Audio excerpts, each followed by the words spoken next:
Hey guys, it's Angelo Esquivel here, and today I'm going to teach you how to make a homemade mystery snail egg incubator.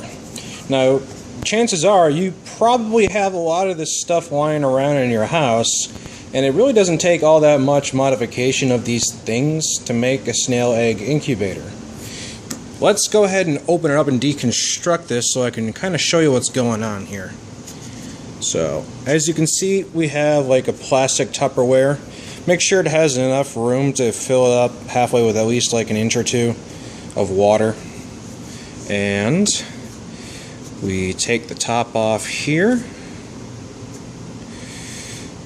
And you'll see we have our mystery snail eggs.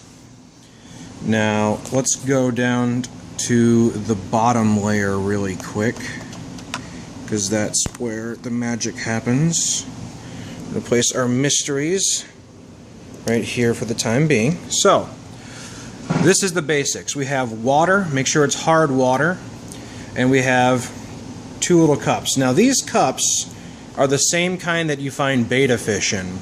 If you go to your local pet store and ask for a cup, I'm sure they'll give you 1 or 2. You cut it down to size and you put holes in the top. And the reason you put holes in the top is to allow evaporated water and condensation to go through. As you can see, there's a lot of evaporated water and condensation buildup. And you cut it down to a certain size, and you also cut a little hole in here, because the idea is you want a little piece of plastic like this to sit on top, but you don't want it in the water, because you don't want mystery snail eggs to be submerged in the water. So you have this right here, and the holes are here so the mystery snails can go through the holes if they happen to land on here. And then we have these little exit portions so they can exit the cup and roam around. Now we also have a very small micro heater.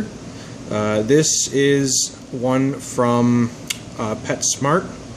This is their Top Fin brand, and this will heat the water up and create condensation, which is exactly what you want, because we take a piece of plastic, and I took it from this tub right here that I had laying around. You can probably get a tub at Goodwill for super cheap, just to get a flat plane of plastic where you will cut many holes.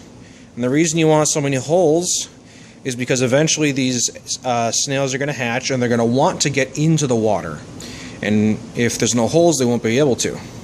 So what we do is we then take our modified piece of plastic, we place it on top of our cup, and you notice we have a nice gap for condensation to build up. And these mystery snail eggs are above water, where the condensation buildup will keep them nice and moist. That's what you really want, is moisture, not submersion. If you let them be submerged, they will die. And as you can see right here, some of them are actually hatching as we speak. Those little brown dots are hatching mysteries. Now they will find their way into the water. Now, here's the best part. Using a piece of Tupperware allows you to completely enclose it so that you don't lose any water. It stays completely contained, and it gets very humid in there, which is exactly what you want. So we have this closed. In order to keep the wire in there, we simply use a drill, like we did. I drilled holes in that last piece of plastic I showed you. That's why it's got so many holes.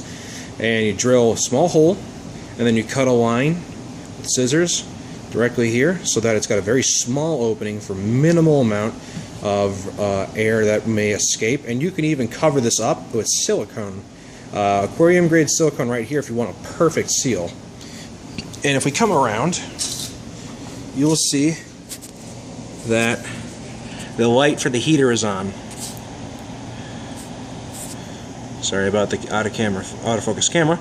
But the light for the heater is on, and the baby snails will eventually get into the hard water. Their bio load is almost non-existent, so you don't really have to worry about anything.